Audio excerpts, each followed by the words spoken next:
विघ्नेश्वरा गणनाथ गजानन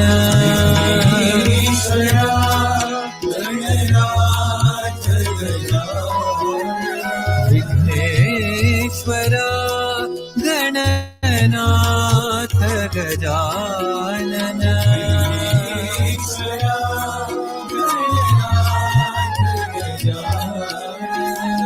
पार्वती नंदन शुभानना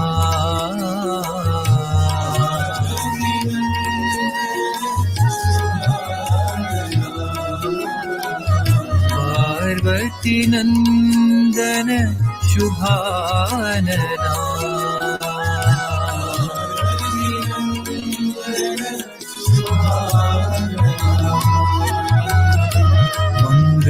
मंगलमूर्ति श्री गणनाथा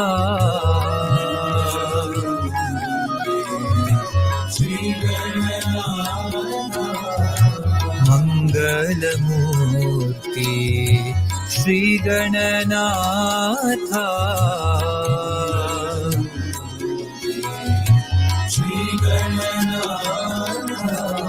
जय गणनाथा श्री गणनाथा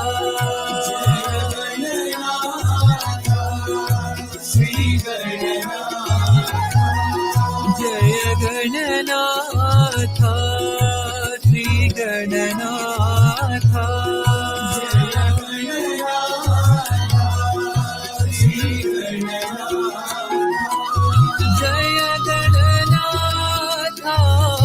श्री गणनाथा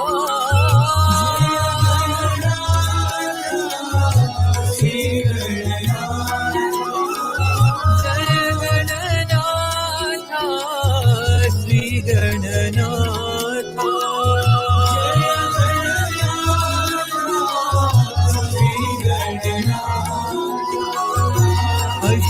अष्टविनायक शुभानना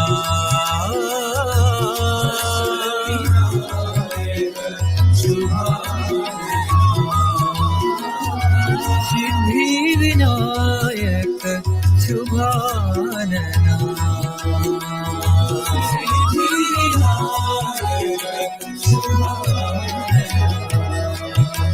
विघ्नेश्वरा गणनाथ गजानन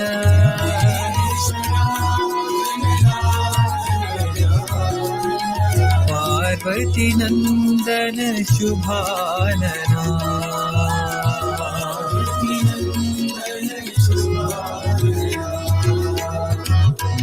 मंगलमूर्ति श्री गणनाथा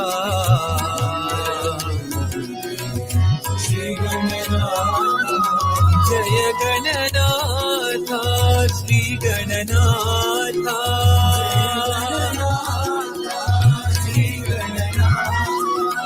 जय Gananatha Shri Gananatha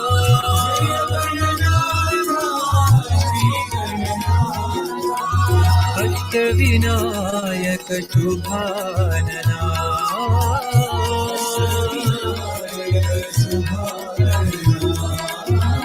Siddhi Vinayak शुभानना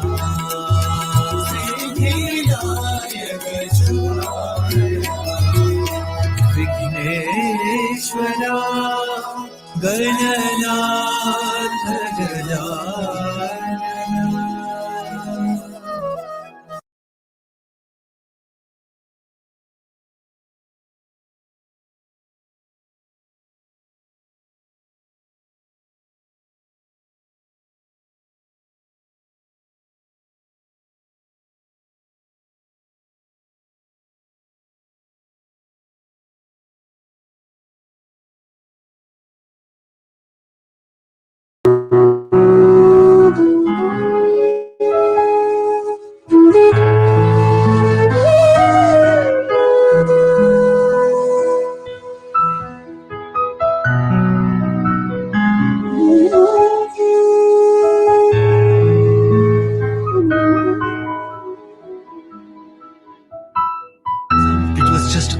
beautiful smile.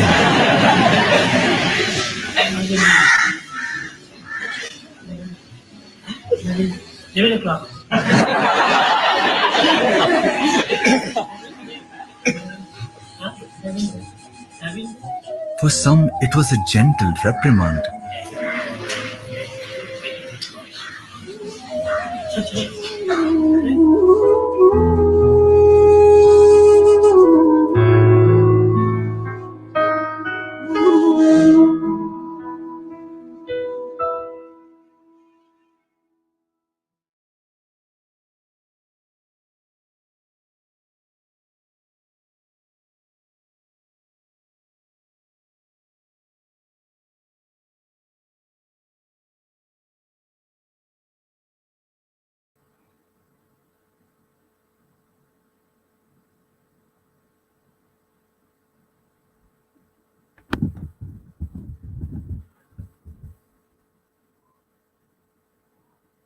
Om Shri Sairam, offering my grateful pranams at the lotus feet of our dearest Bhagawan, revered elders, brothers, sisters, and everyone whom Bhagawan willed to join this online Samarpan program.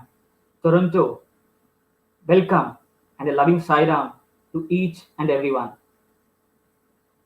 Once, a guru and his disciple were walking by the side of a river. It was evening, just like this. In the light of setting sun by the flowing waters, amidst thick green foliage, the disciple observed a radiant glow on the face of his guru. And he ventured to ask him, "Who are you really? How can I relate to you, O Master?" To which the guru benevolently smiled and replied, "Dear child, if you see me as a guru, you become a seeker. If you see me as a beloved, you become a lover. If you see me as a master, you become a disciple. If you see me as a teacher, you become a student. If you see me as an incarnate, you become a devotee. But if you see me as yourself, you become me. When you understand this, you know me as much as you know yourself." And then, after a purposeful silence, the Guru added, "How you see me, O child, makes no difference to me at all, but it makes all the difference to you." Today, as we begin our third Samarpan session in Toronto, online for the first time, as we all know the situation, I thought of narrating this Chinna Katha to set the context on what a Samarpan session means to us and what it can accomplish for each of us. Every Samarpan session is an opportunity granted by him to experience Bhagawan through the speaker's eyes directly and further understand who Bhagawan really is through our introspection, and in the process also inevitably know who we really are. We are blessed to have Brother Ravi Mariwalla this evening as a guest speaker, who can be called, if I may, a complete product of Swami's institutions. Let me explain why. He was blessed to be part of Vikas program at a very young age, and also part of pre-Seva group back in 1970s, Mumbai, India. And later he joined Sri Sathya Higher Secondary School, Prashanti Nilayam, continued to complete his undergraduation, post-graduation and MBA from Sri Sathya Sai Institute of Higher Learning, bagging triple gold medals from Bhagawan himself for his MSc, MBA and as an all-rounder champion. Besides many other accomplishments during his stay there, he was one of the first employees for Sri Sathya Sai Institute of Higher Medical Sciences, Prashanti Nilayam, handpicked by Bhagawan himself, and has moved to North Carolina with his family after serving in Prashanti Nilayam Super Specialty Hospital for 14 long years in cardiac surgery departments. I must add here, it's more than a coincidence that he is placed in cardiac surgery by Bhagawan, associated with hearts, which in spiritual sense is one of the most common surgeries that Swami performs day in and day out for every seeker the transformation of heart with the tool of love. Brother Ravi has treasure house of experiences and many, many lessons to share with us. Let us all pray with all our hearts to our dearest Lord to help us see who Sri Sathya Sai Baba really is through our brother Ravi's experiences, strengthen and deepen the dearest bond that we hold on to our sweet Lord, and in the process also inevitably know who we really are to the extent possible. With those thoughts, I welcome Brother Ravi to take over and share with us his love story of white and orange and the lessons therein. Over to Brother Ravi. Jai Sairam. Om Shri Sairam, brothers. Thank you, brothers and sisters. Thank you for having me. That was a very beautiful introduction. And Brother Sitaram, what you started with was also very heartwarming, because to an extent, we are all just like that disciple who is seeking to understand his master. And, you know, as we grow in our relationship, we realize that a deeper perception is but natural. But when we look back at the way we associated or the way we related to the master, sometimes we are a little bit embarrassed to see that Swami, our great and beloved master, you know, let us play that wayward role or behave as children, but he still never rejected us. So, with that thought, I will bow deeply to Swami in my heart and start sharing with you a few thoughts that I have put together for this occasion.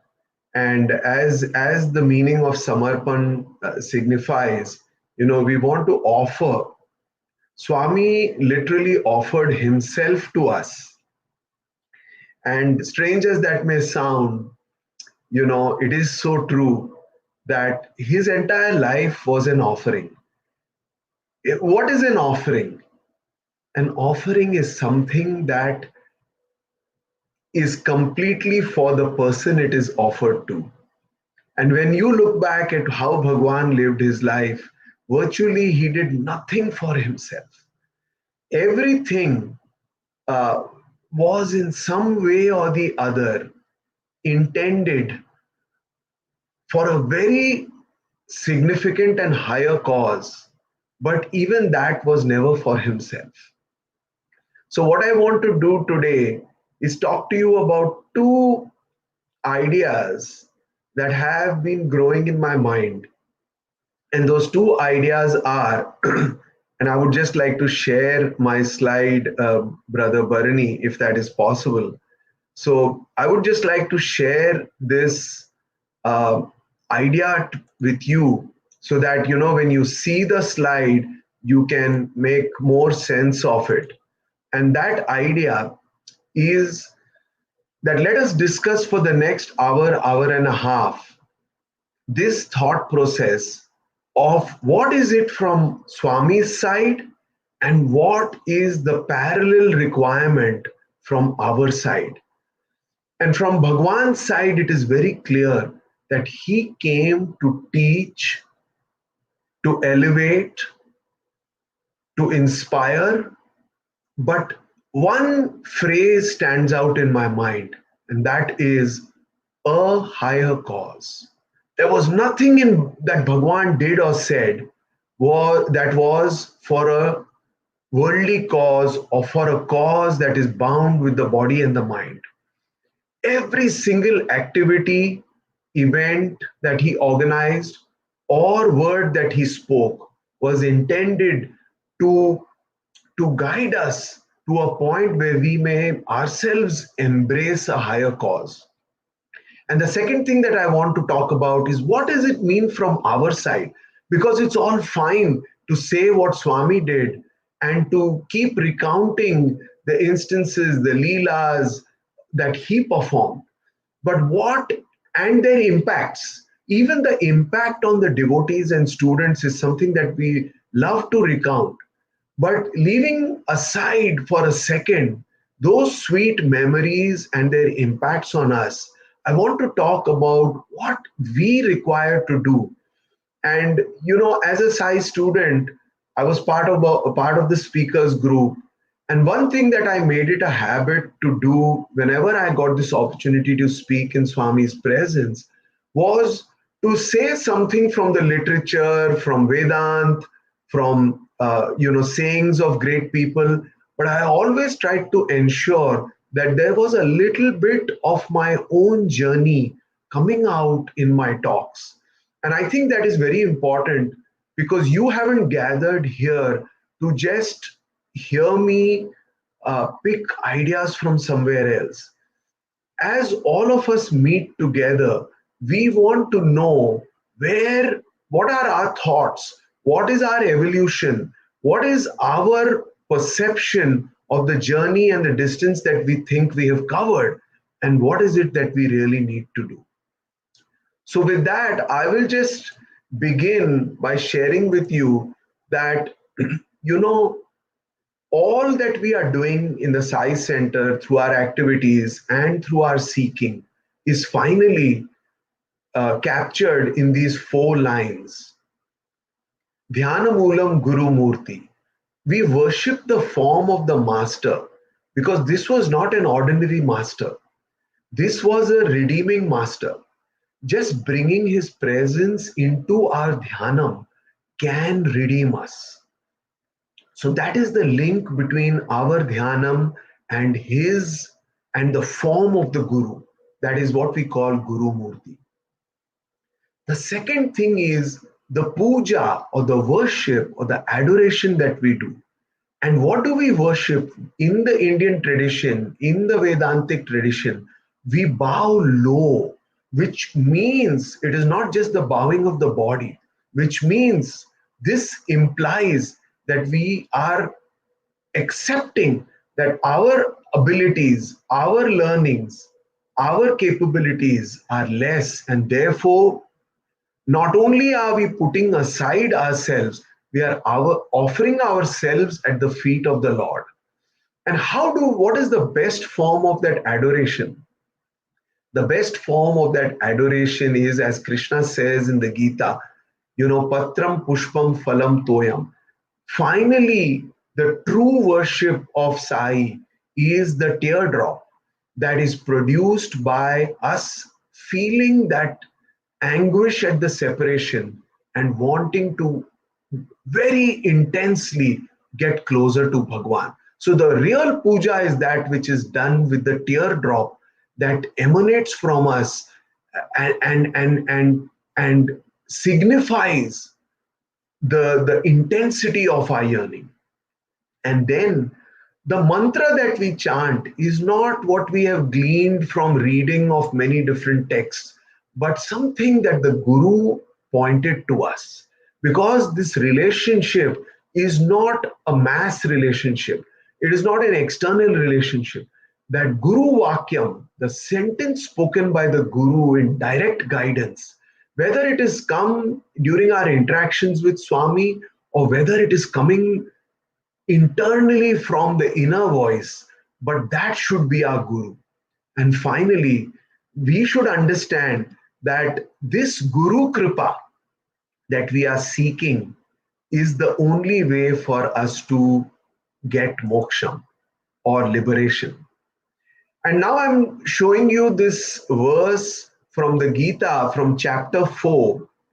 And it is surprising that we never knew that our relationship with the Lord has to be as it is described here by Sri Krishna centuries ago. And Sri Krishna guides Arjuna, tad vidhi pranipatena pariprashnena sevaya upadyekshanti te jnanam jnaninas tattva darshana. The only way, if we really want to seek this higher cause, this realization, we have to, Sri Krishna says, find an enlightened saint and then serve him without doubt. The inquiry that we do from this master has to be with reverence. We don't inquire to challenge him, because then we are again not bowing in the true spirit of submitting to him, having made up our minds that, Lord, you are really great.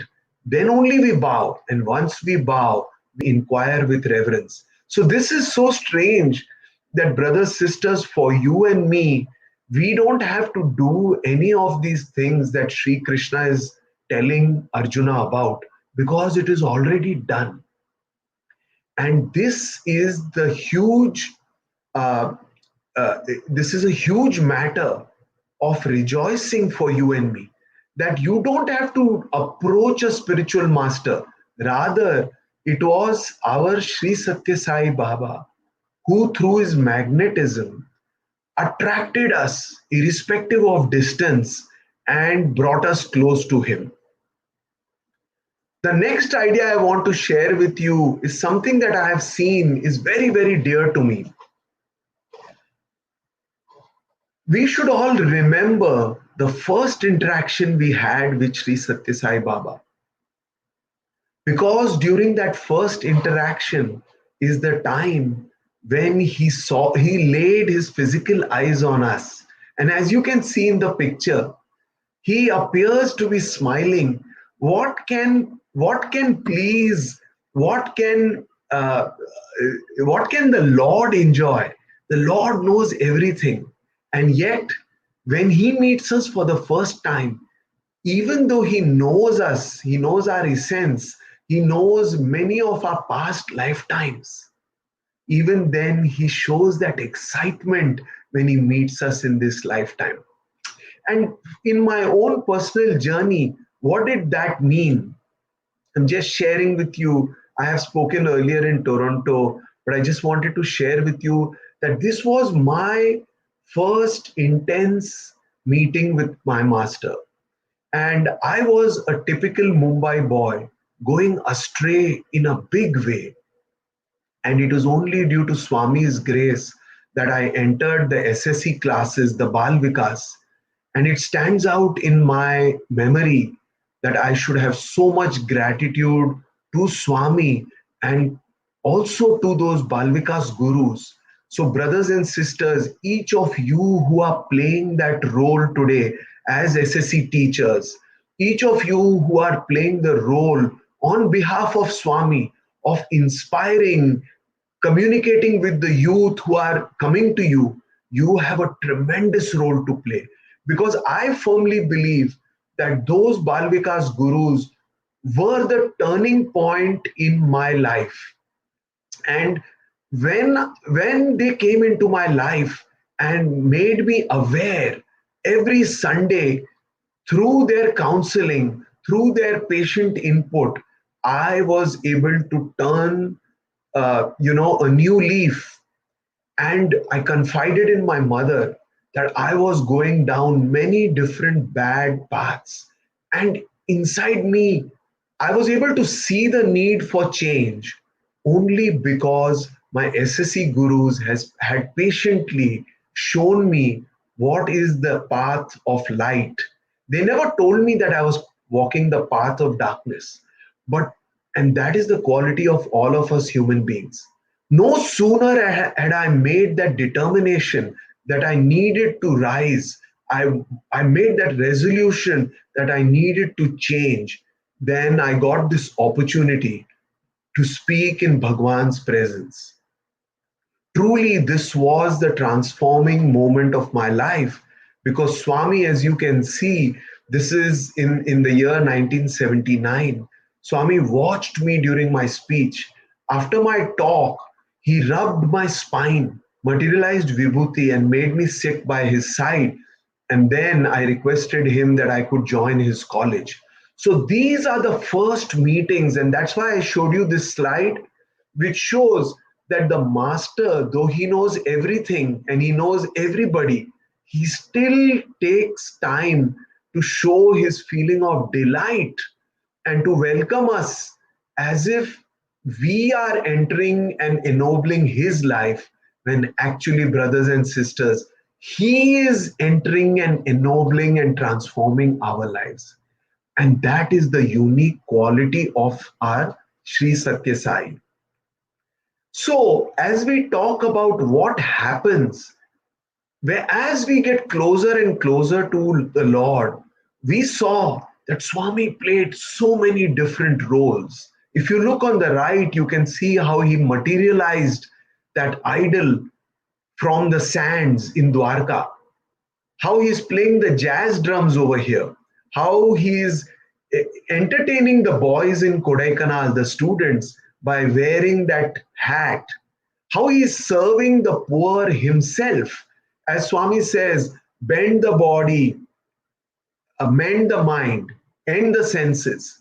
And that's exactly what he's doing by example. Look at how Swami, who's at the age of 70 or so here, is bending down to serve that poor Narayana. So Bhagawan played all these roles.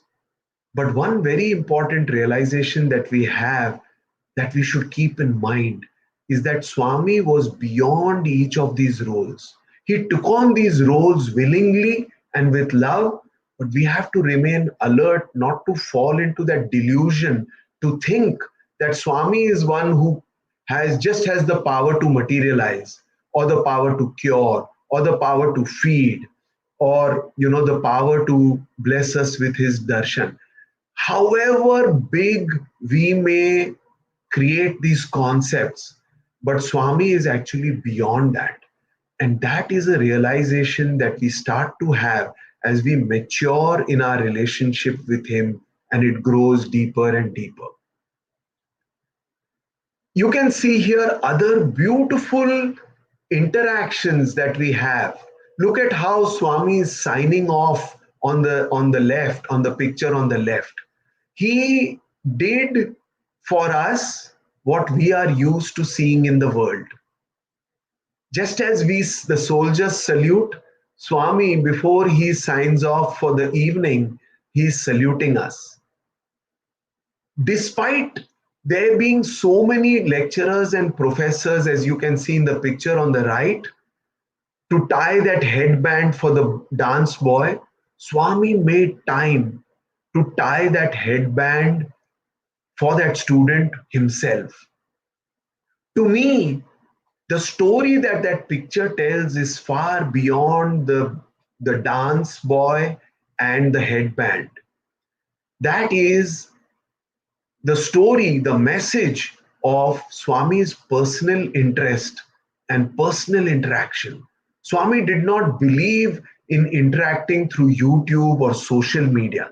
Swami's way of interaction was personal. He gave his complete time, his complete energy to the cause, and he shut out everything else. So at this point of time, there was a water project, a hospital project, another hospital project coming up. But Swami was fully attentive. And that is the way Swami worked with each individual. But from our side, what does it tell us? It tells us that each one of us matters for Swami. Today, just because Sri Sathya Sai Baba is not there in the human body, we should remember that each of us matters for Sri Sathya Sai. These are some other beautiful memories, but I don't want to go into these in great detail. Each of these photographs revives a set of memories that I can talk about for many hours. But I just wanted to give you a glimpse that don't for a moment think that Swami was the type of person who wanted to stay away. Swami was that person who wanted to be with us. Look at the picture on the left. Even Professor Nanjundaya, he cannot help laughing. See how Swami is playing the role of a person who is dressing up, and his left hand is the mirror and his right hand is patting his hair. So Swami taught by regaling us. Swami taught by coming down to our level. Swami taught the highest Vedantic truths by mingling amongst us. And Look at the picture at the bottom. You can see that all of us, I'm also there in that picture, we are perspiring profusely after a game of football, soccer. And you can see, Puttaparthi is such a hot place. We were all dripping sweat. And it is not only the teardrop that I spoke about that you need to offer to Swami. Swami is also willing to accept our perspiration. And while I say that in a humorous sense, Swami wants from us anything that is genuine. So ponder for a minute why Swami gave of himself so much to the students. To me, one answer comes up very clearly, that because the students gave up everything for those years and shut out the world completely. And Swami responded by giving of himself and not holding himself back in any way. These are just some other pictures of the fact that I was so blessed to receive the gold medals and to interact with Swami. But I want to talk to you not about myself and my interactions, but I want to take you to this other aspect of a higher cause, which is what I told you in the beginning. So think about this picture. And this is a Radio Sai story. Some of you may be knowing it. I'm going to narrate this story to you. There was a young man who went up on the village square. He stood up on the platform in the village square and he kept on pointing to his heart. He showed the people who gathered in the village square that his heart was red. It was complete. It was without any tarnish. And he was so proud of his heart. And all those who gathered there marveled and applauded at what a beautiful, complete, and large and pink and healthy heart this young man had. And then this young man, becoming confident and even proud, challenged the crowd and asked whether there was anybody who could challenge his heart. And he said, I want you all to crown me as the person with the best heart in this village. After a few moments, an old man climbed up on that stage. No sooner did the villagers look at that old man, they burst into sarcastic laughter because that old man had a heart that was frayed, that was cut, that was deformed. And how on earth could that old man with that frayed heart, with that damaged heart, even think that he could compete with this young man and his beautiful heart? And then this old man explained, when I love somebody, I dig into my heart and take out a piece of my heart and paste it on the heart of the person that I love. And then he went on to say, although these deep holes created by my plucking out a piece of my heart are painful because they remain open, they are like wounds, but still they remind me of the love that I had for the person I loved. Brothers, sisters, giving love is taking a chance. I'm going to stop sharing for a few minutes and talk with you all about the many different things that I have said up till now. This example that I gave from the Radio Sai story is actually an allegory. An allegory is a story which you don't take literally. But as you can see, it is so touching because this is but nothing but the story of the Sri Satya Sai avatar. The Sri Satya Sai avatar, when he saw each of us at first meeting with you and me, and with thousands of own heart, plucked out a piece of his own heart and stuck it on our hearts. And that is the reason why the Sri Satya Sai's bonding, Swami's love with each of us is so firm. But they created holes and wounds in Swami's own heart. And Swami's whole life was about giving. He gave with no thought of return. I'll tell you a small story.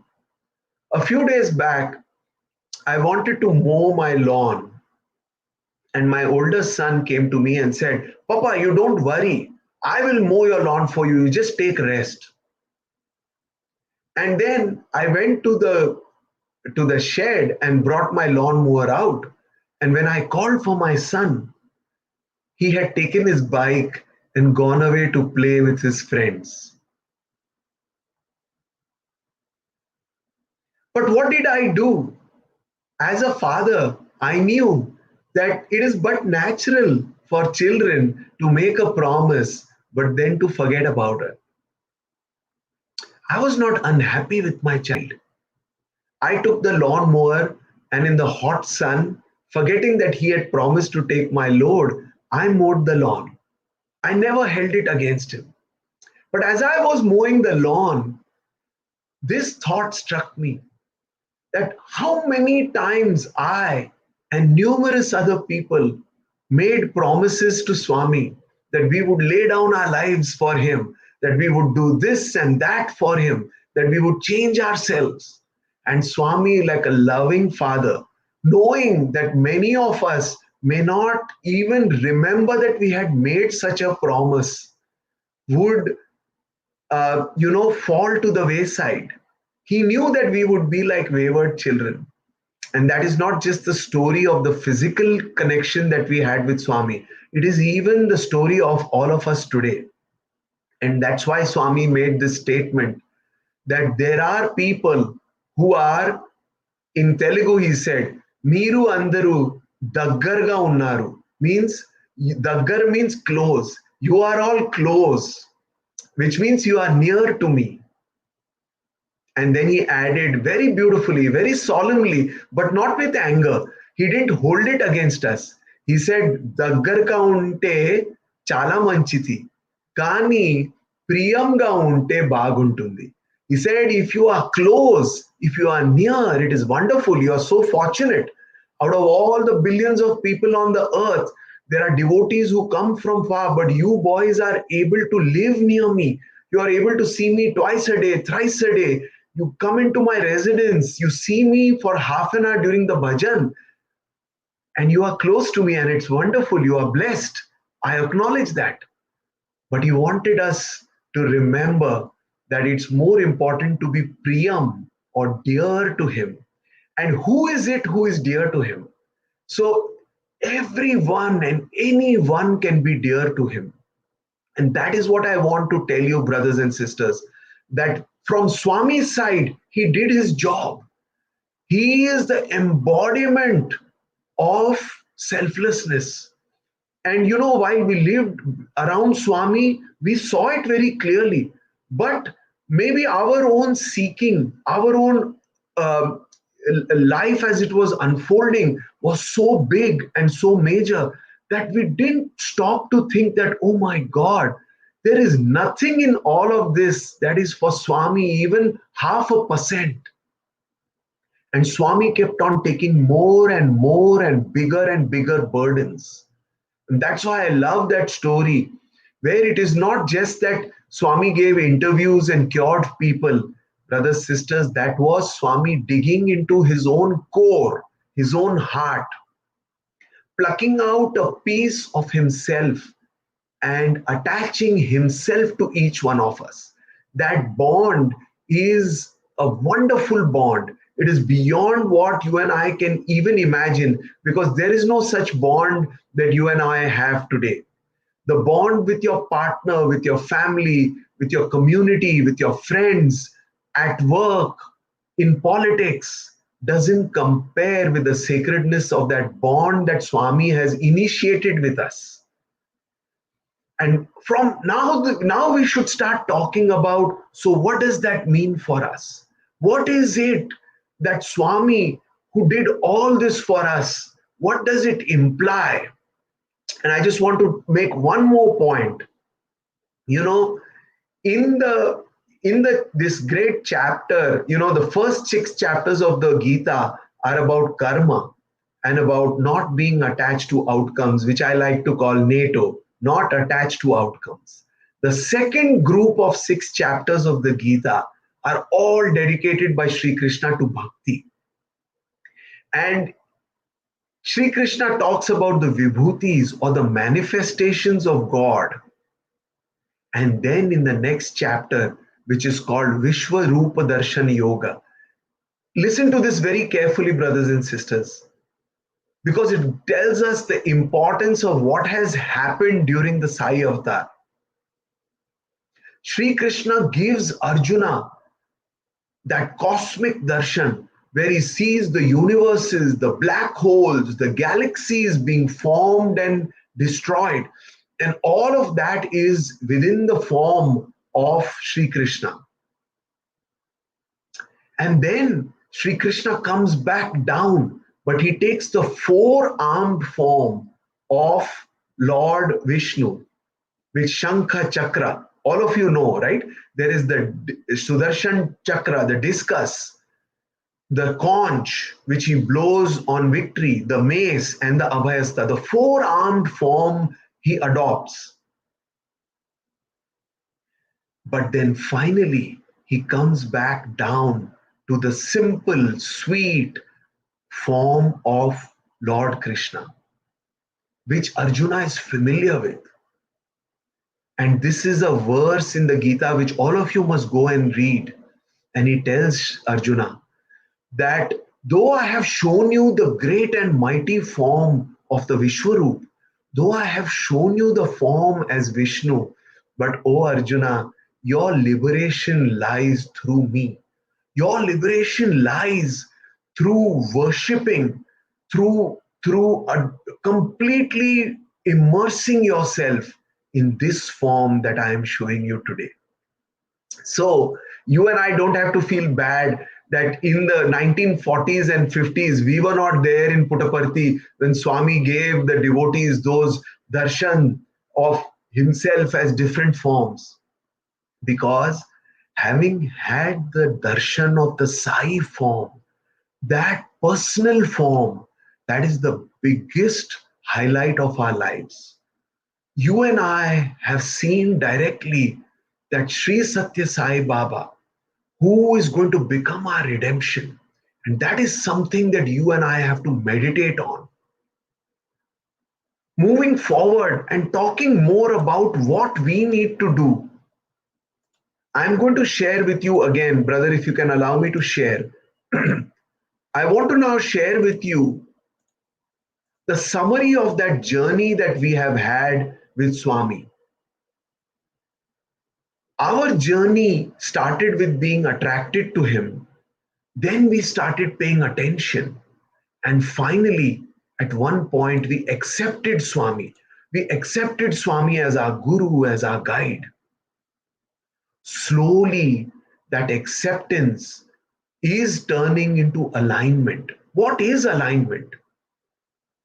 When Hanuman went to look for Mother Sita, he found somewhere in that deplorable place, Lanka, there was somebody chanting the name of Ram. And when he goes there, he sees the word Hari written on the doorway. And this has been described by Swami himself in the Ramkatha Rasvaini, that Hanuman sees the word Hari written in large letters at the door of this house, where he's hearing the chant of Ram, Ram, Ram coming from. and he takes the guise of a priest, and he meets this princely person who tells him that he is Vibhishana, the brother of Ravana. And seeing that Vibhishana loves Sri Ram so much, Hanuman comes back to his normal monkey form and tells him, "Hey, great Vibhishana, I am Hanuman, the humble servant of Sri Ram." And at that point, Vibhishana breaks down and tells him, "Oh, you are Hanuman, and you are always with Ram. How fortunate you are. And tell me, O Hanuman, advise me, counsel me. Tell me how I can also get one glimpse of Sri Ram, who I love and I worship, and I pine to see him." And Hanuman, without batting an eyelid, says, "O Vibhishana, though you chant the name of Sri Ram, what is it that you are doing that aligns you with Sri Ram? It is not enough for you to merely chant the name of Ram, but you should also undertake the work of Ram. Mother Sita is your neighbor. She is in the sun. She is harassed by these demonesses, but you are not bothered about that, but you are taking the name of Ram." Now, what I'm going to tell you is, when Swami himself narrated this story to us in the interview room, some of us naughty students, Swami asked us, "Do you have any questions?" And we asked him, "Swami, did Sri Ram tell Hanuman that when you meet Vibhishana, go and tell him that this is what you should do?" And Swami said, "No, not at all, not at all." Hanuman was so perfectly in alignment with Sri Ram that he did not even have to think. When he was asked this question about how Vibhishana can meet Ram, Hanuman was clear, and he said, "It's not enough to chant the name of the Lord. It is also important to do his activities, to and that is the best that's the best example of alignment." So as you and I make this journey of going from attraction to attention to Sai, we accept Sai in our lives, then we want to align with him. And think about what I just said about alignment, how we become one. We don't need Swami to prompt us. We know, at some point we just know what Swami wants from us, what Swami would have expected from us. And that is when you and I are ready. And then finally, we will get that absorption. Now, many of you who are able to see this slide may be wondering, okay, Ravi has called out these 5 A's of our inner journey. Yes, we grow from attraction and we want to get absorbed. But what are those 3 arrows below? Brothers, sisters, that is the core of my thought process today. That while we discuss and we immerse ourselves in what that divine magnet did for us, how that divine magnet called us from our respective corner of the world, somebody from Indonesia, non-devotees family, somebody from Malaysia, somebody from Sri Lanka, somebody from South Korea, somebody from South America, somebody from North America, somebody from Canada, somebody from Toronto. And while you sit back now and acknowledge that, yes, what a great stroke of divine grace that you could enter this pathway from attraction to absorption.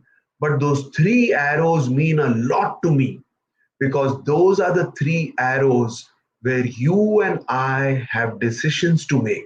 You and I need to show purpose. You and I need to stop abdicating and keep on saying, "Oh, Swami is so great, he is going to do everything." Because when you went from attraction to attention, you made a choice.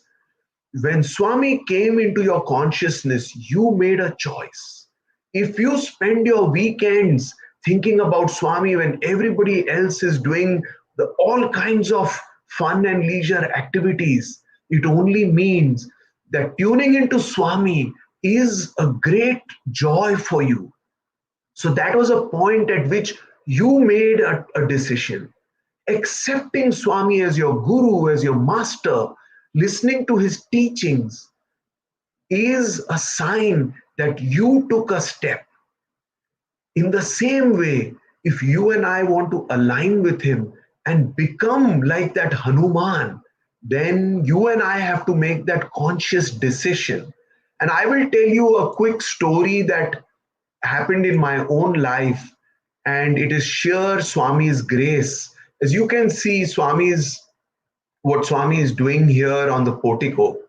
This is somewhere in the 1996 time frame.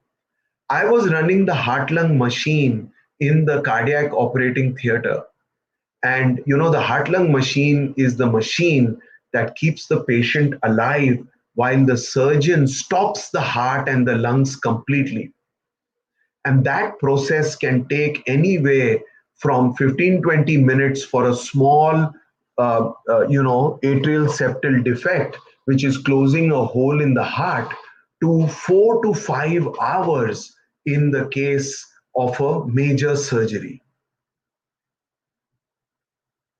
Now, one day, I had sat in the operating theater at around 9 a.m. It takes about 1 hour to set up the heart lung machine.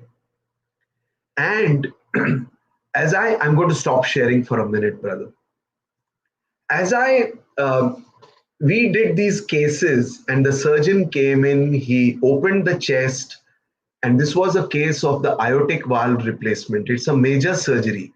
The gentleman was a very, very poor person from a village, and he was fortunate to get this aortic valve replacement. It is a major surgery and a very expensive surgery and a high risk surgery.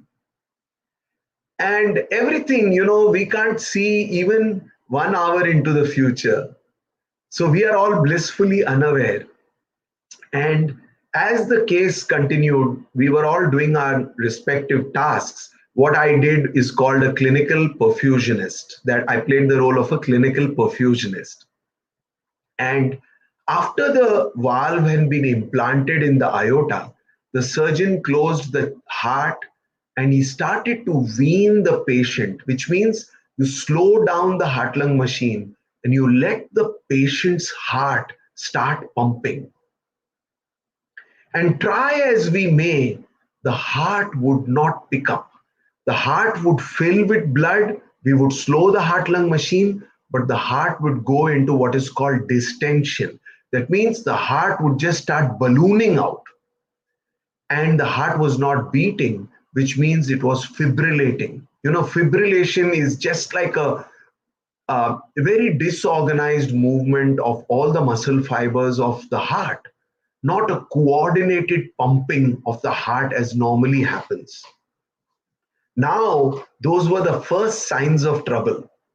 And we knew that we could land anywhere. And as the minutes passed into the hours, we realized that this patient was probably not going to make it. This was in Swami's own hospital, I'm narrating to you. And then we tried everything. We tried to shock the heart multiple times. Many different drugs, which are called inotropes, dopamine, dobutamine, were started. We also started adrenaline. We had virtually tried everything that we normally did in the thousands and thousands of successful surgeries that we had done at Prashanti Nilayam. And then it was almost 3:30 in the evening. I had been sitting on the heart lung machine from 9 a.m.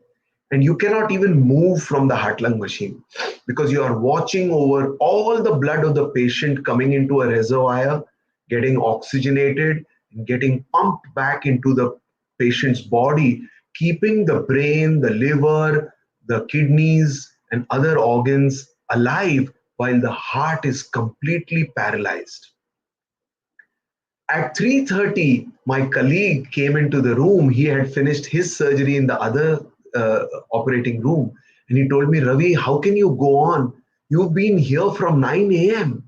And even the surgeon had been there, of course, the assistant surgeon, the nurse, all of them were doing what I had done, nothing great. In fact, they were standing. I was sitting on a chair.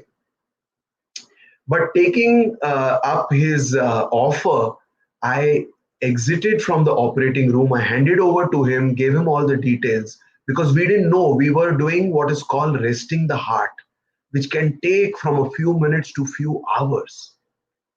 Now, as I exited the operating room, suddenly a thought came into my mind. All that time I had been sitting in the operating room with a big photo of Swami up on the cabinet. And that photo had been given by Swami to me to keep in the operating room. And I had been looking at the picture, but I never felt like praying. But after I exited and wanted to relieve myself and go grab some lunch, after nearly 6-7 hours in the operating room, suddenly that thought flashed in my mind. Hey, I am Swami's student. I am working in his hospital. This is not any hospital. Why am I not calling on Swami? And there are so many different support rooms in the corridor. So even before I went to the restroom, I said, let me stop for a minute and call on Bhagawan. And taking the name of that patient in my mind, I just called on Swami and prayed very intensely and said, Swami, this is your hospital. This patient is a poor person and we are not going to be able to make his heart recover. Where is this going to end? We need your grace. We need your grace. We need your grace. And I called on Bhagawan intensely. And then because I was so tired and I needed to eat, I came out of that room. I went to the washroom, ate, and then I went back into the operating theater. As I entered the operation theater, I was feeling very bad because everybody was so relaxed. There was no tension in the room. In fact, people seem to be now carrying on their work as if this is some ordinary case. And I felt, what are they all doing? Are they spending their time seriously trying to revive? And I also heard some people in the corner just very relaxed and watching the monitor but sitting. And then I looked at the heart monitor and I found that the heartbeat, the ECG, the blood pressure, everything was fantastic. It could be better. And then I looked at the drugs, the cocktail of drugs that has been started. You know, it's called cocktail. The surgeons and these people also use the same language. That cocktail of medicines that had been started had been reduced to the minimum doses. And then I went to the head of the surgery table and I looked at the heart. And to my utter joy, I found that the heart is pumping like the heart of a young man. And I'm just going to share my screen again, brother, if you can allow it. And that is the picture that I'm showing you now. I completely forgot that I had prayed for this individual. I did not mention to anybody. But 3 days later, on the weekend, when I went, as you can see, I was not even sitting on the main aisle where Swami was walking. Swami made a beeline for me. And he came to me, materialized Vibhuti, and he said in Hindi, ये वो patient के लिए है जिसके लिए तुमने prayer किया. He said, and I translate, this vibhuti that I am giving you is for that patient whom you prayed for. And that's all he said. So brothers, sisters, each one of us has from Swami these acknowledgements of his role as we try to reflect his glory. And this is where I'm talking to you about alignment. As you and I try to align with him more and more, and we leave aside the questions. What is acceptance? Acceptance is doubting and accepting, bumps and jumps. You know, Swami used to call it bumps and jumps. And he used to tell us, boys, don't have bumps and jumps, which means doubt and faith, doubt and doubt and acceptance. Let us go beyond that level of needing to constantly validate, was Swami God? What else is he going to do to convince us that he is our God? As we try to work more and more on aligning with him, it implies that we manifest that energy. It implies that we bring his love out in our lives. And that is to a small extent what I was able to do by calling on that power that he is. And that power is nothing but the power of compassion. And brothers, sisters, what does this do to us? The impact of direct experience, a mind that has been stretched by a new experience, can never go back to its old dimensions. When Hanuman had, in this alignment example that I gave you, when Hanuman had used Ram, the name of Ram, and he was able to fly over the oceans, something that he had never attempted before, what did it do? It gave him, without him knowing it, supreme self confidence. And that is the theme of my little talk today, my offering to Swami. That higher cause that Swami embodies, that higher cause that Swami wants to create in your heart and my heart, that higher cause that Swami wants us to embrace is not going to happen unless you and I align with him. And when you and I align with him, just like the confidence that sprung up, that sprouted in the heart of Hanuman, who up until that time did not know that so much is possible by chanting the name of Ram. He could cross that ocean. He could go beyond those monsters and other impediments, other other encumbrances, other challenges that he faced. Without batting an eyelid, Hanuman landed from where he started into Lanka. And as we seek to get that, as we yearn for that alignment, we have to have a benchmark. That benchmark is Arjuna, that benchmark is Radha, that benchmark is the Alvars and the Andas. That benchmark is Brother John Hislop, who Swami said, you know, Swami did not acknowledge many people whom you and I think as saints. But Swami told Brother John Hislop, Hislop, you are so great that you could have started your own ashram.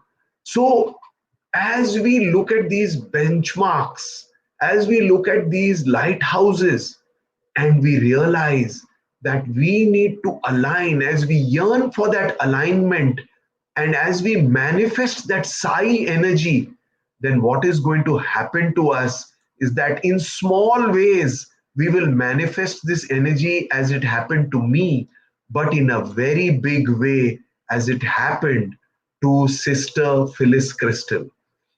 It is not a small incident that Swami, when she was in the interview room just one day prior, did not mention to her even that she was going to be in that terrible situation in a plane where the hijackers would hijack the plane that she and her husband happened to be in.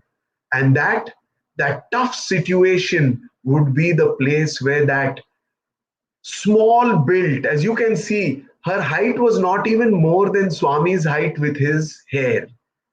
And you know, Sister Phyllis Crystal used to say, I shudder to talk with two people, and with Bhagawan's grace, I am able to talk with 20,000 today without any fear.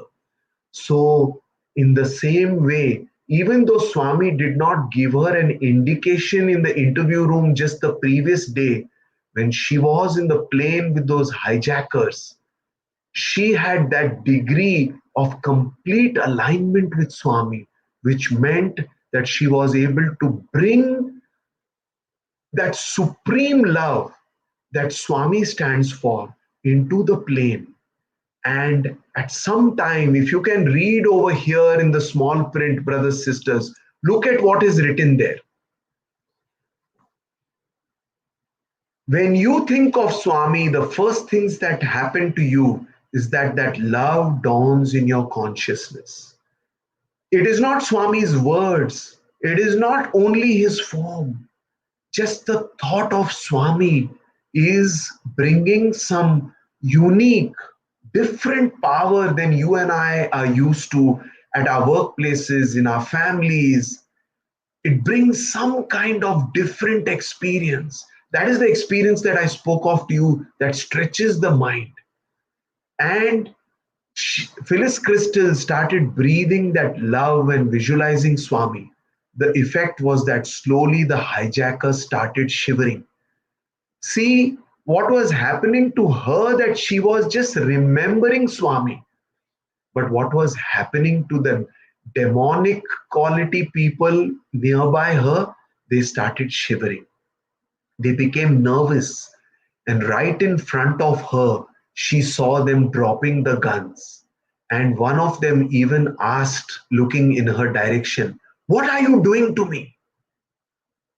Later that year, when she came back into Swami, as she walked into the interview room, Swami mimicked how she had chanted Swami's name and said, "Baba, Baba, Baba," the way she had shouted in her mind. He told her that it was actually the love she brought by remembering Swami.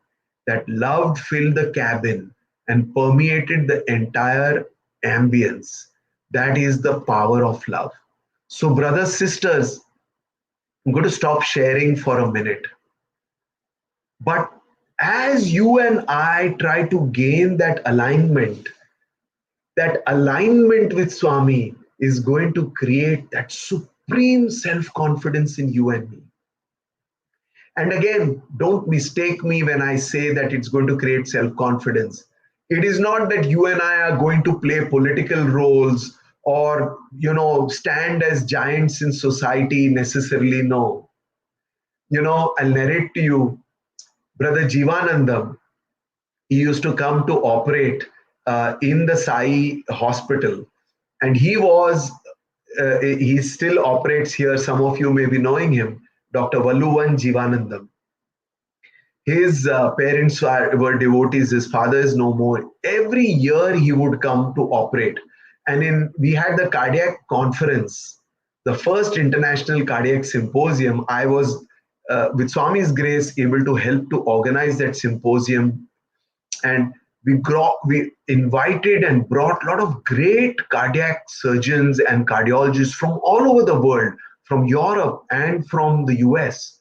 And many of them had surgical procedures named after them. And, I was a little boy. I was so thrilled to see, oh my God, this is the person whom I have read of. This surgical procedure is named after him. And they were all seated around Swami in the interview room. And Swami asked Jivanandam, because he had been coming already for 2 or 3 years, and he asked him, "What is your name?" And he said, "Swami, Jivanandam." And Swami said, "Good doctor." And after that, Swami asked a lot of those great, well-known surgeons who had names of surgical procedures named after them. And after each one of them said his name and which place he came from, which hospital he came from, Swami would say, "Oh, great doctor." Now, Dr. Jivanandam started feeling very small because the difference was very stark. All of them, without exception, after they named themselves and their hospital, Swami would say, "Great doctor." It was only for Dr. Jivanandam that Swami had said, "Good doctor." The difference was very, very clear. Dr. Jivanandam is a tall gentleman. In fact, in the later years, Swami used to tell me, basketball doctor Ucharu. And for the first time, I couldn't understand, what is basketball doctor, Swami? And then he said, "Pichivada niku telida, you work with him, you don't, mad fellow, you don't know who it is?" It is that Jivanandam. And then I started associating basketball and Jivanandam because he's more than 6 feet tall and he's slim and he could easily be mistaken for a basketball player. So this tall doctor started looking down in the interview room because he felt that Swami had given him a lower pedestal. But then look at what happened. During the course of that discourse to those 15, 20 great surgeons, Swami explained why a doctor, why a physician should be good rather than great. And what was Swami's definition of a good doctor?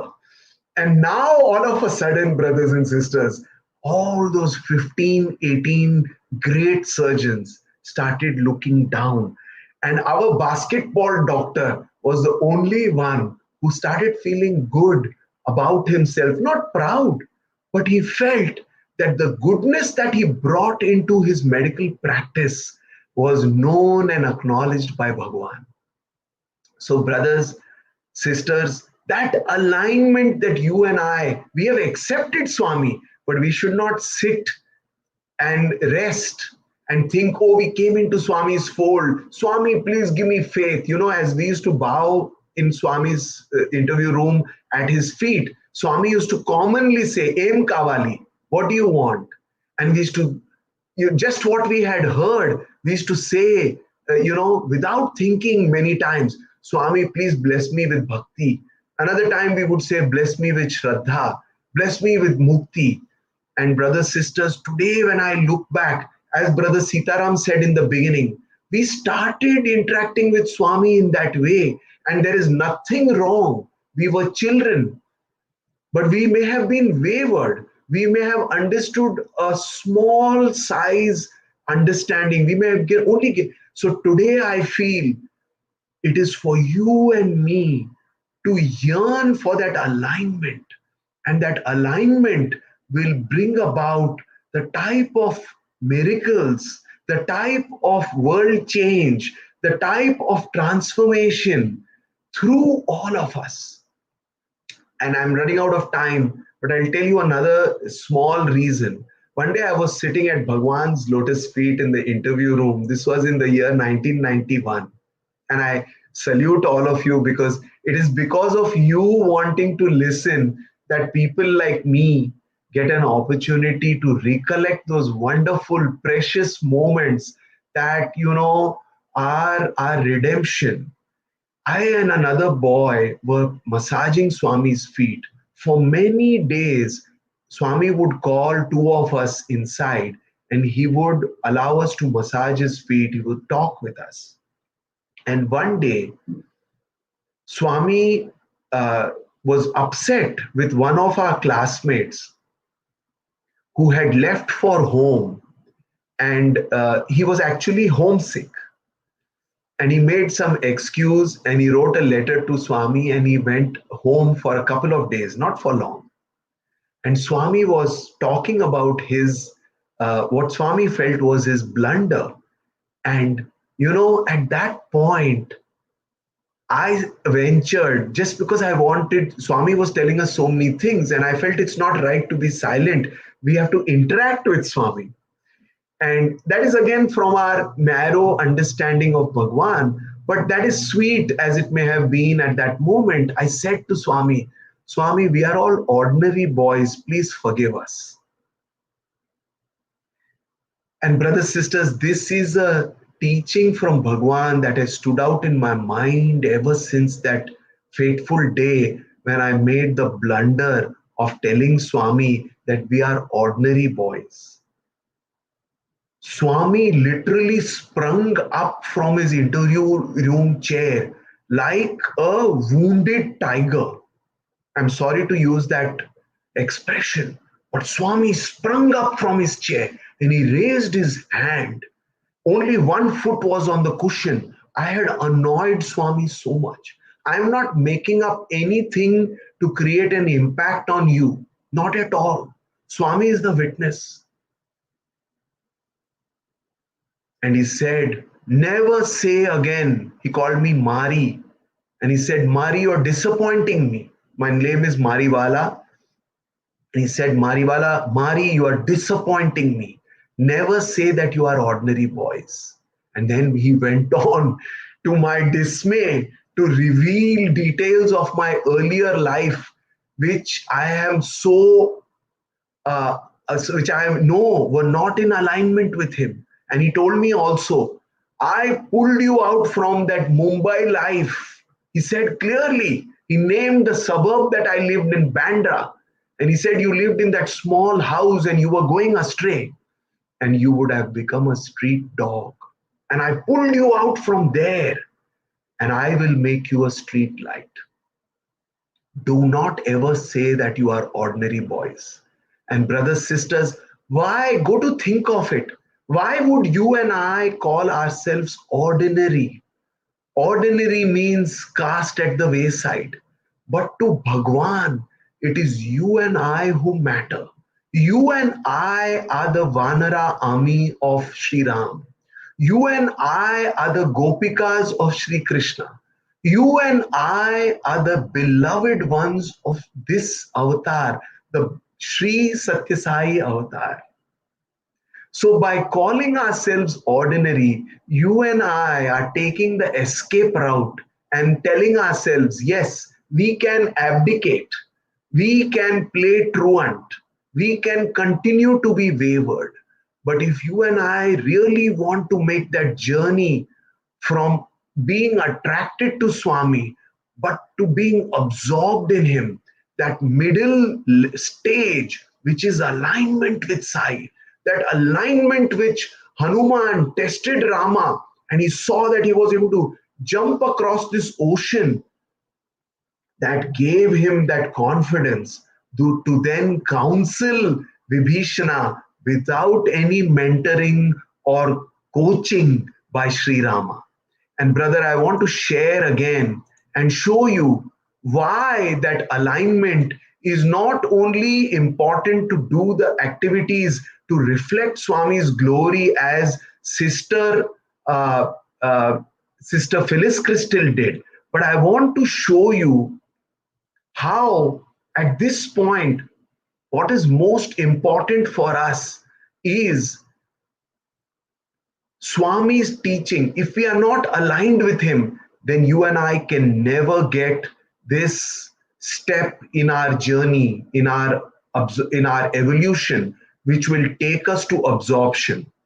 I hope all of you can see my screen. But this is a little snippet from an interview with Swami, which he gave Westerners. And it says, this individual asks him, Swami, do I have an individual self? Is there an individual higher self that is specifically related to me?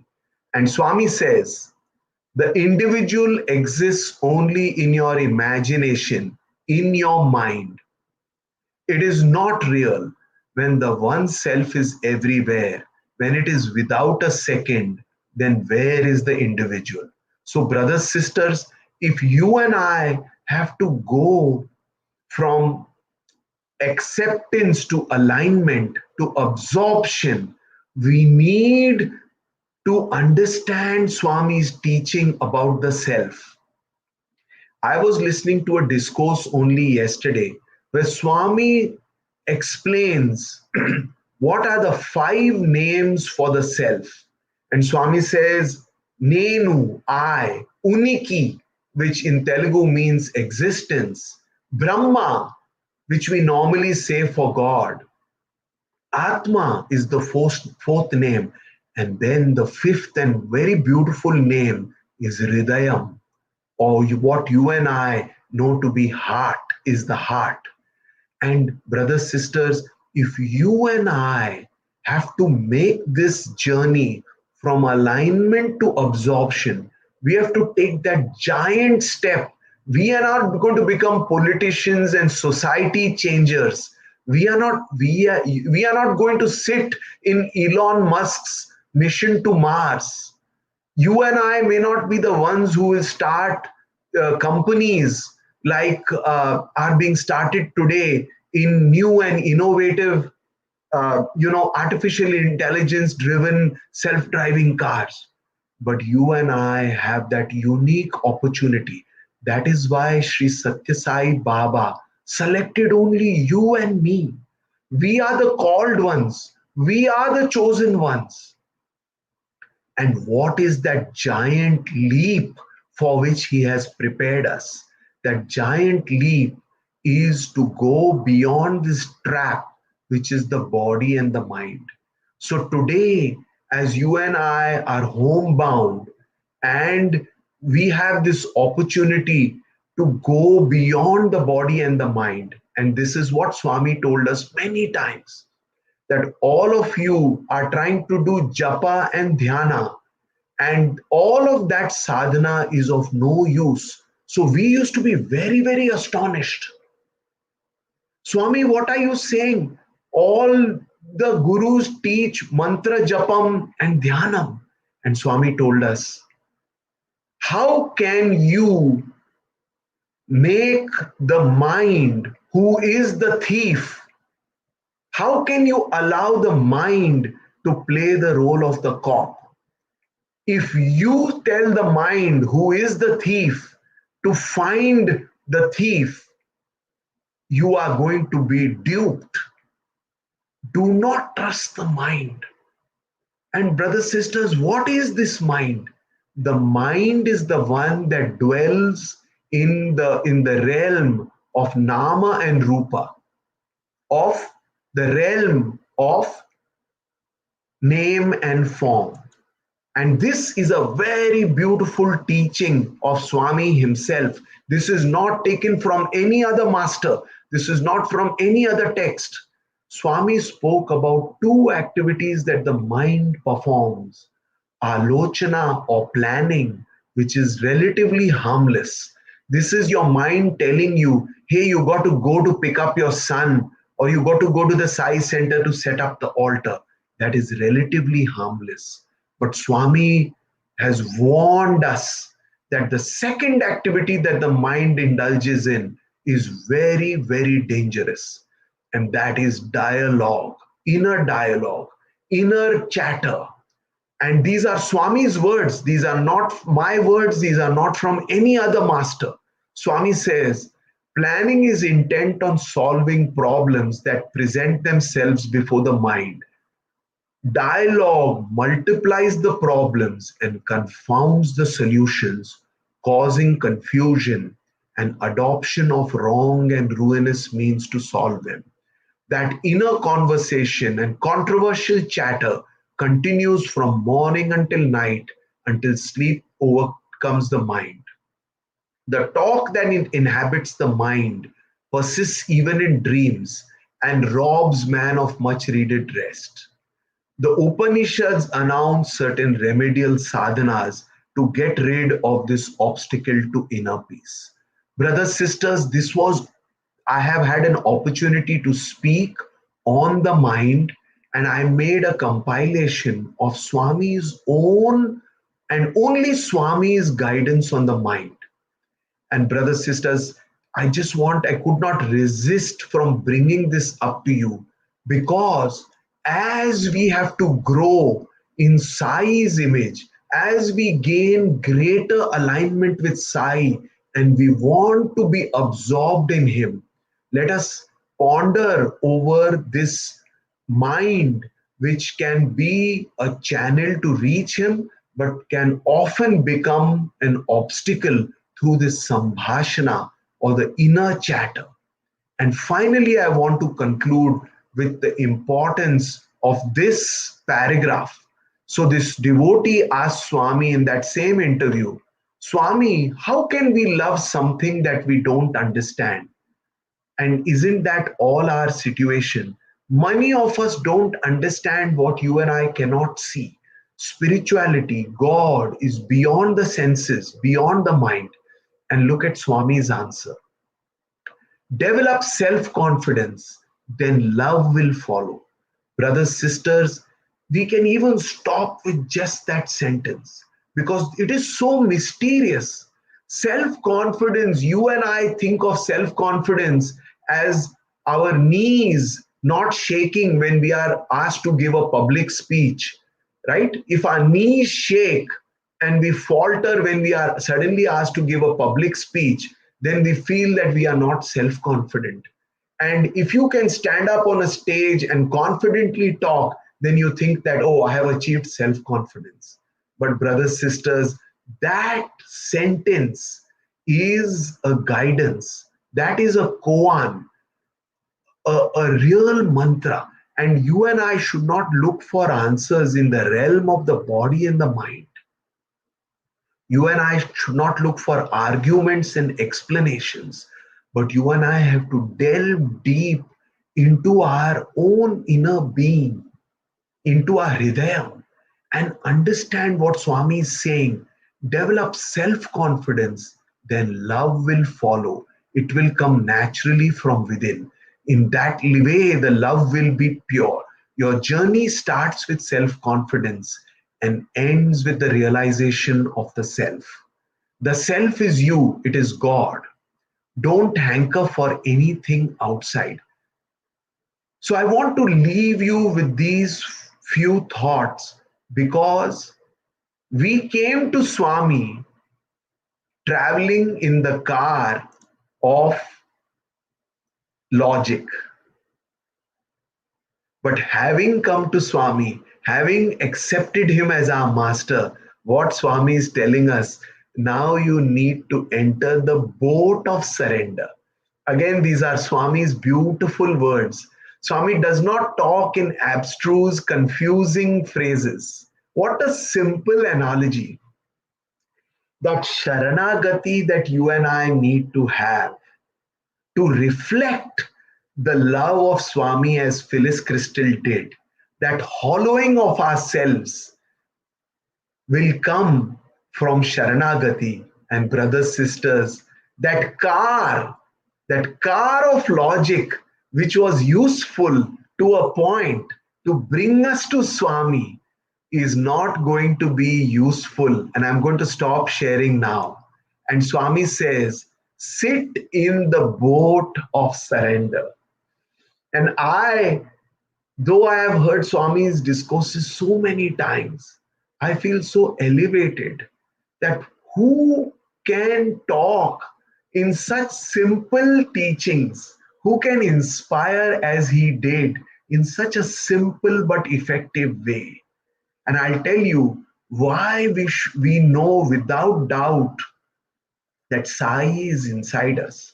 One day Swami went to Brindavan, and normally that is in Whitefield, which is about 150 kilometers away. You in Canada, you still count in kilometers, whereas I was trying to do the math for miles in the US. But Swami went to Brindavan, and in those days, for some reason, I was thinking of Swami a lot and very deeply.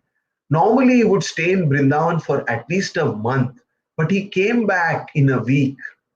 And because I was so connected with Swami, or his grace was active, in those 7 days, I had 3 dreams of Bhagawan. And that evening, when he returned from his trip to Whitefield, Brindavan, he came and he sat in the bhajan hall chair. And I was sitting near the speaker. The speaker is a big speaker, and none of our students used to want to sit near that speaker. It was very close to the bhajan hall door, so I went and sat there. But many of our students would not like to sit there because it would be blaring sound. And you know how we do bhajans, right?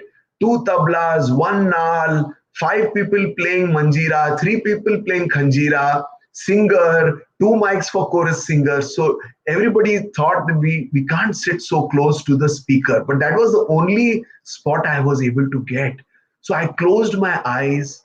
I knew Swami has gone into the bhajan hall, and I just sank deep into myself. Suddenly, Swami came out, and he came to where I was sitting. There is a ledge on the veranda. Aruno and Arul and some of the other Toronto boys know this very well. And he tapped on my head. See, normally what happens when Swami comes, and bhajan is not going on, you can hear the sound of people turning because we are all sitting on the floor. But because the bhajan was blaring and I was meditating, confident that Swami is not going to come out, my eyes were closed. Swami came and tapped on my forehead and he said, Lei, Lei, Dhunapota, Lei. Lei means get up. And it was so noisy, I just could barely recognize Swami's touch. And I got up on my haunches and Swami said, good communication, Ra. Ra means lovingly, man. And he said, asked me, any dreams Uchinai Niko? And suddenly it struck me that Swami was asking me how many dreams you had had. And look at the communication, the heart-to-heart communication. He didn't say between what time to what time. He just bluntly and suddenly threw this question at me. Any dreams Ochinai? How many dreams you had? And without hesitation, I told him, Swami, మూడు సారి మీరు నా dream లో వచ్చారు. You came, I am not Telugu, I am Sindhi, and I'm trying to talk Telugu, and Swami is forgiving my mistakes. And I said to Swami, Swami, you came in my dream 3 times. And Swami was very upset. Brothers, sisters, he was very upset. He hit me over here and he said, no, pichivada, alakshyam, he said. You are not concentrating, you are ignoring. And then it struck me that Swami was indicating, telling me that it was I who had had the dreams of Swami, but that I had forgotten coolly and casually. I was being wavered. A dream from Swami is as good as a visitation, a vision. And I had actually seen him 4th time. But at that time, it was a shorter dream. I'd just seen Swami's feet and taken namaskar. And look at the way Sri Sathya Sai Baba taught us. Brothers, sisters, he took us in that student role just so that we could experience those blissful moments and communicate to you. We are nothing but pipes. I am nothing but a pipe. The sweet memory of Sri Sathya Sai is coming to you through an inert pipe like me. But the intention is for that message, that memory, that Leela to reach all of you blessed devotees. You are the ones who are really deserving of Sai's love. That is why he took us people who are inert pipes and he kept us there. What greater example of Swami's proof that he is the indweller. Even I, operating from my body and mind, forgot about the 4th dream. But Sai, who is the true indweller, came not only to give the dreams and the bliss of the dreams, but to remind me that I am the indweller. And he told me that I had actually had 4 dreams. So Swami toiled, his whole mission was this higher cause that I started with. To inspire, elevate, to give us those glimpses. And brothers, as you and I, sisters, as you and I seek to go from that initial starting of our journey where we just came into his presence, attracted by him, we went to acceptance, but let us not stop there. Let us align with him. And through that alignment, you and I will be ready to take that giant leap, not to Mars, not to new startups and politics and those types of things, but you and I will then be ready to embark on that journey for self-transformation, self-actualization, self-realization, which through his kripa, through Sai's kripa, is just going to be gifted to us. We just have to hold on to these teachings. Stop doing the sambhashana, that inner chatter, that inner turmoil that haunts us, that reduces us from divine to human.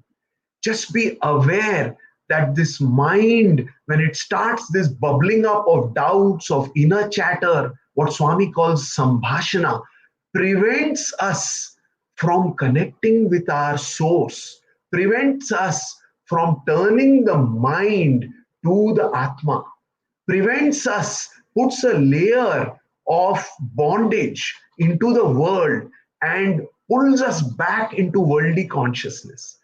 If you and I can seek that alignment, have that self confidence that Sai chose us and that we are not ordinary people and we are extraordinary, not in the worldly sense, not in the sense of politics, not in the sense of bank balances, but you and I are truly blessed. And then we will land in Sai's lap like Radha and Meera, completely absorbed in him. And that is my goal. And I hope that that is also your goal and the story of your journey. Jai Shri Sairam.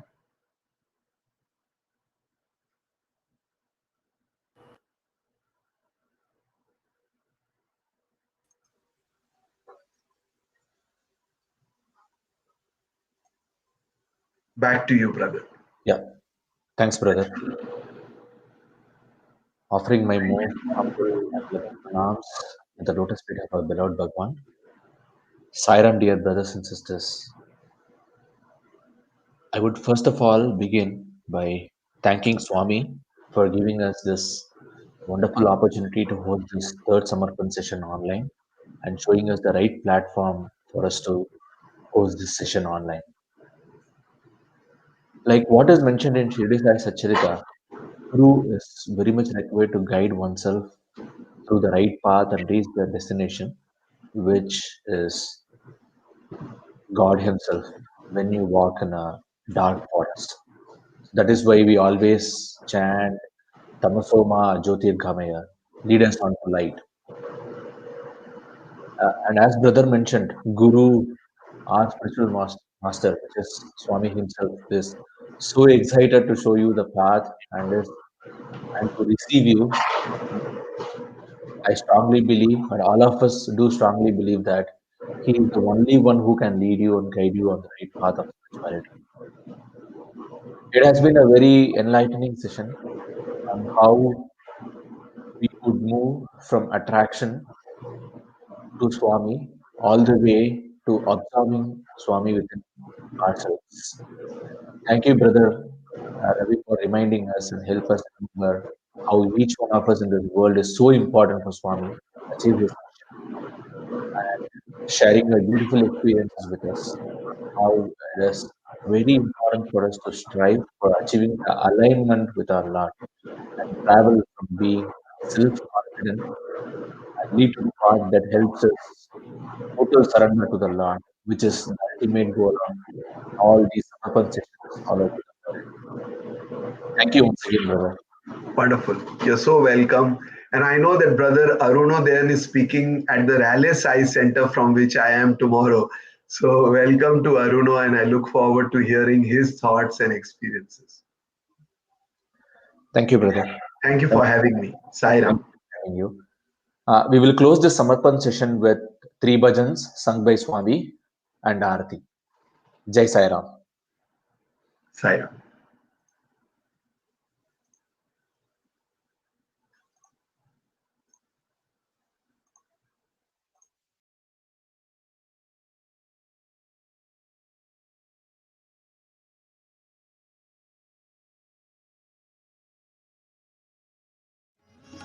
Govind Krishna जय गोपाल कृष्ण जय गोपाल बाल बाल राधा कृष्ण जय Govind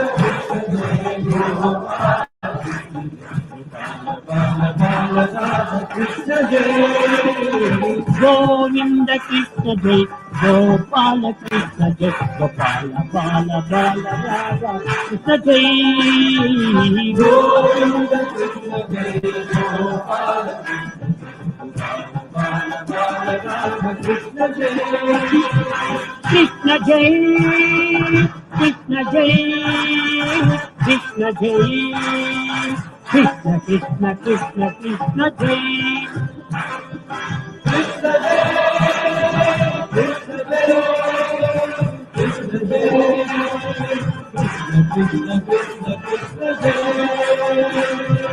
Kapithamala Hari Pyari Khai Meela Manavigari Madana Mohana Murali Dhari Krishna Jai.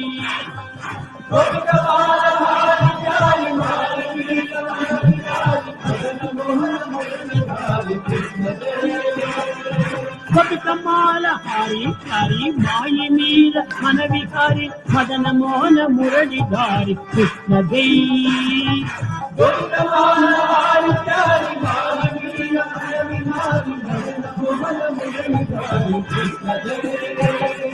Krishna Jai, Krishna Jai, Krishna Jai, Krishna Krishna Krishna Krishna Jai.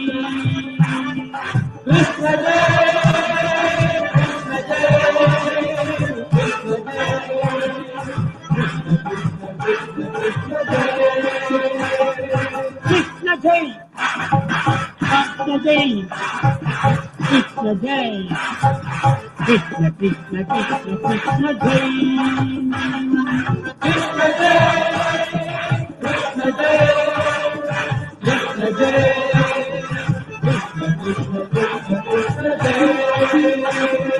Krishna Jai, Rama Krishna Jai, Radha Krishna Jai, Bala Krishna Krishna Krishna Krishna Jai.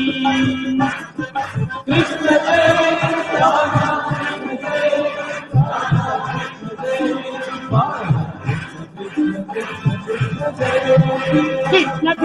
Krishna Jai, Krishna Jai, Krishna Krishna Krishna Krishna Jai. Krishna Jai, Krishna Jai, Krishna Jai, Krishna Krishna Govinda Krishna Govinda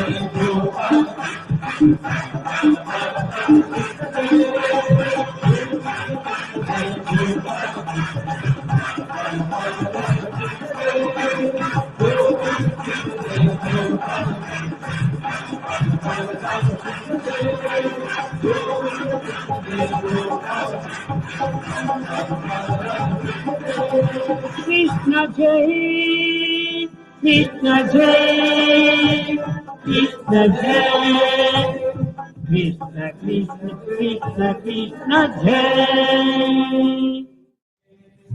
प्रेम मुदित मन से कहो राम राम राम, राम राम राम, राम राम राम, श्री राम राम राम. प्रेम मुदित मन से कहो राम राम राम, राम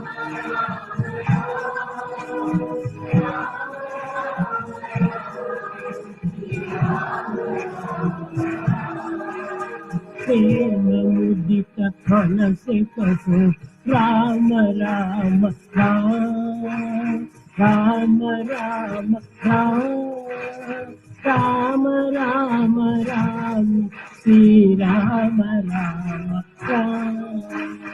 प्रेम मुदित मन से कहो राम राम राम, राम राम राम,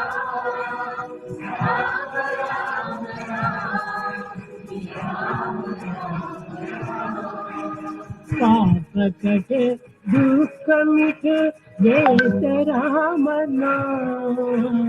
पाप कटे दुख मिटे जय राम नाम. भव समुद्र सुखद नाव एक राम नाम. भव समुद्र सुखद नाव एक राम नाम. परम शांति सुख निदान दिय राम नाम. परम शांति सुख निदान दिय राम नाम. निराधार को आधार एक राम नाम.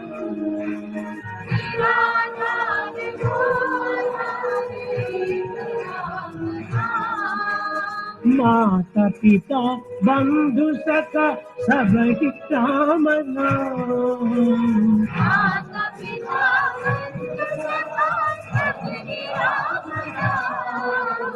भक्त जनर जीवन जन एक रामना,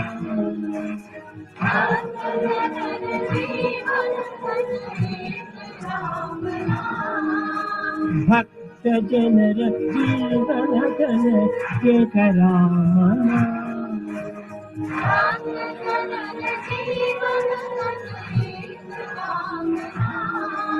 राम राम राम राम राम राम राम राम राम श्री राम राम राम,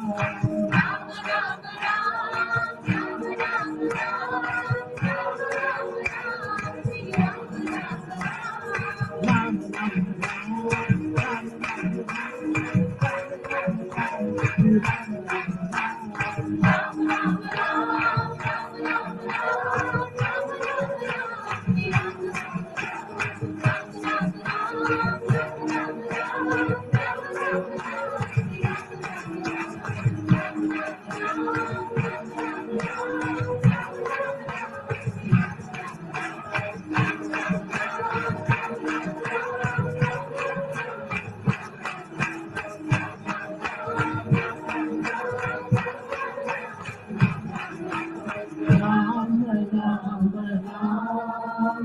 राम राम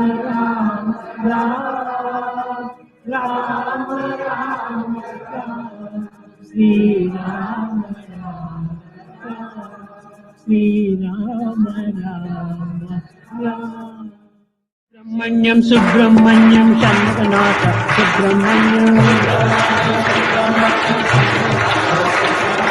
सुब्रह्मण्यम सुब्रह्मण्यम शंकरनाथ सुब्रह्मण्यम, सुब्रह्मण्यम सुब्रह्मण्यम शंकरनाथ सुब्रह्मण्यम, सुब्रह्मण्यम सुब्रह्मण्यम शंकरनाथ सुब्रह्मण्यम, शिव शिव शिव शिव सुब्रह्मण्यम हर हर हर हर सुब्रह्मण्यम, ओम शिव शिव शिव शिव सुब्रह्मण्यम हर हर हर हर सुब्रह्मण्यम, शिव शिव हर हर सुब्रह्मण्यम हर हर शिव शिव सुब्रह्मण्यम, शिव शिव हर हर सुब्रह्मण्यम हर हर शिव शिव सुब्रह्मण्यम, शंकरवन भव सुब्रह्मण्यम शंकरवन भव सुब्रह्मण्यम, जय शिव शरवण भव सुब्रह्मण्यम शिव शरवण भव सुब्रह्मण्यम, ओम शिव शरवण भव सुब्रह्मण्यम शिव शरवण भव सुब्रह्मण्यम, शिव शिव हर हर सुब्रह्मण्यम हर हर शिव शिव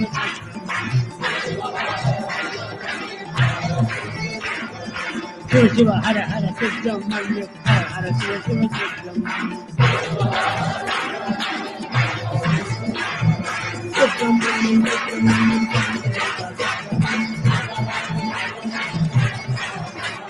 सुब्रह्मण्यम सुब्रह्मण्यम जय सुब्रह्मण्यम सुब्रह्मण्यम ओम सुब्रह्मण्यम सुब्रह्मण्यम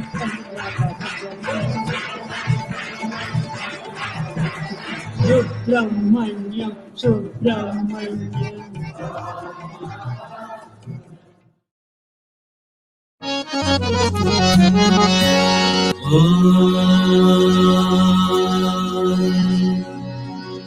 शांति शांति शांति। जय बोलो भगवान श्री सत्य साई बाबा जी की जय।